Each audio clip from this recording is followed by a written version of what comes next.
శరీర సంబంధంగా కొన్ని సమస్యలు ఎదుర్కొంటున్నావు. ఏదో ఇంట్లో పరిస్థితులు కావచ్చు, అప్పుల బాధలు కావచ్చు, శరీర రోగాలు కావచ్చు, ఏవో ప్రయత్నాలు విఫలం, ఉద్యోగ ప్రయత్నం విఫలం కావచ్చు. ఎన్నో అటెంప్ట్ చేసావు కానీ ఏది వర్కౌట్ కాలేదు, చీదర పుడుతుంది. ఇక ఈ దేనికి వెళ్ళబుద్ధి కాని పరిస్థితి వచ్చింది. ఓకే, కృంగిపోయావు. దేవుడు నీతో మాట్లాడుతున్నాడు. నువ్వు ప్రయత్నం మానొద్దు, నువ్వు చేస్తా ఉండు, నువ్వు వెళ్తా ఉండు. నేను సిద్ధపరిచింది నీ చేతికి అందిందాకా నువ్వు నడుస్తూ ఉండు. ఖచ్చితంగా దాన్ని నువ్వు అందుకుంటావు, నేను నీకు ఇస్తాను. నువ్వు సాగిపో, నువ్వు ఆగొద్దు.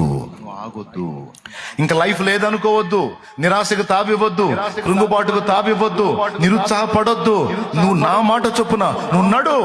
నిన్ను గెలిపించే బాధ్యత నాది, నడిపించే బాధ్యత, గెలిపించే బాధ్యత నాది. నువ్వు సాగిపో, నేను చూసుకుంటా. నువ్వు ఆగావంటే నేనేం చేయలేను.